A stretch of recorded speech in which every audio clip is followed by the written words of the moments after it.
1963 December മാസം 17-ാം തീയതി അർജന്റീനയുടെ തലസ്ഥാനമായ ബ്യൂണസ് ഐറിസിലാണ് മാർപ്പാപ്പ ജനിച്ചത്.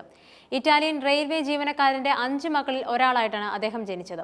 1969 ഡിസംബർ 13-ന് ആർച്ച് ബിഷപ്പ് റമോൻ ജോസ് കാസ്റ്റലാനോയിൽ നിന്നും പട്ടം സ്വീകരിച്ചു. 1973 ജൂലൈ 31-ന് അർജന്റീനയിലെ ജെസ്യൂട്ട് സന്യാസ സമൂഹത്തിന്റെ പ്രൊവിൻഷ്യലായി. 1986 മാർച്ചിൽ ജർമ്മനിയിലെത്തി PhD പഠനവും പൂർത്തിയാക്കി. ബ്യൂണസ് ഐറിസ് ആർച്ച് ബിഷപ്പായിരുന്ന അന്റോണിയോ ഖറോസീനോയുടെ അഭ്യർത്ഥന പ്രകാരം ജോർജ് ബെർഗോളിയെ ബിഷപ്പാക്കുവാൻ വിശുദ്ധ ജോൺ പോൾ രണ്ടാമൻ മാർപ്പാപ്പ തീരുമാനിച്ചു. 1992 മെയ് 20-ന് സഭയുടെ ഉത്തരവിന് പിന്നാലെ ഫാദർ ജോർജ് ബെർഗോളിയെ മെയ് 27-ന് ബിഷപ്പായി അഭിഷിക്തനാക്കി.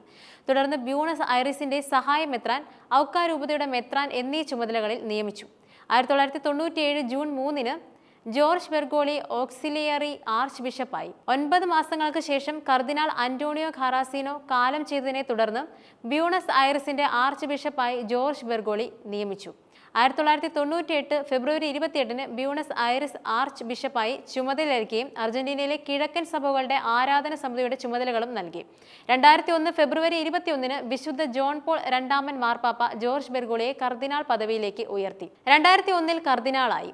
ആർച്ച് ബിഷപ്പായിരിക്കുമ്പോൾ ഔദ്യോഗിക വസതി ഒഴിവാക്കി നഗരപ്രാന്തത്തിലെ ചെറിയ അപ്പാർട്ട്മെന്റിൽ താമസിച്ചു. പിന്നീട് സാധാരണക്കാർക്കൊപ്പം പൊതുവാഹനങ്ങളിൽ സഞ്ചരിച്ചു. കർദിനാൾ പദവി ലഭിച്ച ശേഷം ബെർഗോളി ബിഷപ്പുമാരുടെ സിനഡിന്റെ ജനറൽ റിലേറ്റർ പദവി നൽകി. ജോൺ പോൾ രണ്ടാമന്റെ മരണത്തിന് ശേഷം 2005-ൽ ചേർന്ന കോൺക്ലേവിൽ ജോർജ് ബെർഗോളിയും പങ്കെടുത്തിരുന്നു. 2013 മാർച്ച് 13-ന് നടന്ന കോൺക്ലേവിൽ സഭാചരിത്രത്തിലെ 226-ാമത്തെ മാർപ്പാപ്പയായി അർജന്റീനക്കാരനായ കർദിനാൾ ജോർജി മരിയോ ബെർഗോളിയോ തെരഞ്ഞെടുത്തു. അങ്ങനെ സഭയുടെ 2000 വർഷത്തെ ചരിത്രത്തിലെ ഏറ്റവും പ്രായം കൂടിയ പോപ്പുകളിൽ ഒരാളായിരുന്നു ഫ്രാൻസിസ് പോപ്പ്. ശാരീരിക അവശതകൾ മൂലം ബെനഡിക്ട് 16-ാമൻ പാപ്പ 2013 ഫെബ്രുവരി 28-ന് രാജിവെച്ചതിനെ തുടർന്നാണ് കത്തോലിക്ക സഭയുടെ 226-ാമത് മാർപ്പാപ്പയായി ജോർജ് മരിയോ ബെർഗോളിയോ എന്ന ഫ്രാൻസിസ് പാപ്പ സ്ഥാനാരോഹിതനാകുന്നത്. ഇന്നിപ്പോൾ ഫ്രാൻസിസ് മാർപ്പാപ്പ ഓർമ്മയാകുമ്പോൾ ചരിത്രത്താളുകളിൽ രേഖപ്പെടുത്തുന്ന സമാനതകളില്ലാത്ത ഒരു ജീവിതത്തിന് കൂടിയാണ് വിരാമമാകുന്നത്. ഇറ്റലിയിൽ നിന്നും കുടിയേറിയ കുടുംബത്തിൽ പിറന്ന ബെർഗോളിയോ വർഷങ്ങളുടെ ഇടവേളയ്ക്ക് ശേഷം യൂറോപ്പിന് പുറത്തു നിന്നും പാപ്പ പദവിയിലെത്തിയ ആളുകൂടിയായിരുന്നു. ഇന്നത്തെ ഈ വിയോഗം എന്ന് പറഞ്ഞാൽ കത്തോലിക്ക സഭയുടെ തന്നെ വലിയൊരു ദുഃഖമാണ്. കാരണം കത്തോലിക്ക സഭയുടെ ചരിത്രത്തിൽ തന്നെ ഏറ്റവും ശ്രദ്ധേയനായ മാർപ്പാപ്പമാരിൽ ഒരാളായിരുന്നു ഫ്രാൻസിസ് മാർപ്പാപ്പ.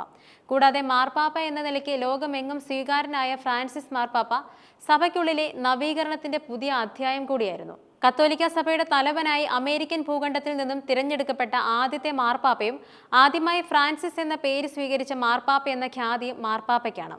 തിങ്കളാഴ്ച രാവിലെ 7:35-ന് റോമിലെ ബിഷപ്പ് ഫ്രാൻസിസ് പിതാവിന്റെ വീട്ടിലേക്ക് മടങ്ങി. അദ്ദേഹത്തിന്റെ ജീവിതം മുഴുവൻ കർത്താവിന്റെയും സഭയുടെയും സേവനത്തിനായി സമർപ്പിച്ചു. വത്തിക്കാൻ കാമർലെങ്കോ കർദിനാൾ കെവിൻ ഫെറൽ ഔദ്യോഗിക പ്രഖ്യാപനത്തിൽ പറഞ്ഞ വാക്കുകളാണിത്.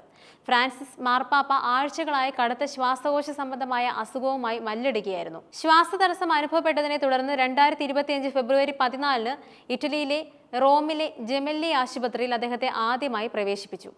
ആഴ്ചകൾ നീണ്ട ചികിത്സയ്ക്ക് ശേഷം മാർച്ച് 24-ന് അദ്ദേഹത്തെ ഡിസ്ചാർജ് ചെയ്തു. പക്ഷേ അദ്ദേഹത്തിന്റെ ആരോഗ്യം മോശമായിക്കൊണ്ടേയിരുന്നു. ഒടുക്കം മരണത്തിലേക്ക് പോവുകയായിരുന്നു. എന്തായാലും സമാധാനത്തിന്റെ പ്രതീകമായ കത്തോലിക്ക സഭയുടെ തലവനായ വത്തിക്കാൻ സിറ്റി സ്റ്റേറ്റിന്റെ പരമാധികാരിയായ ഫ്രാൻസിസ് മാർപ്പാപ്പയ്ക്ക് പ്രണാമം.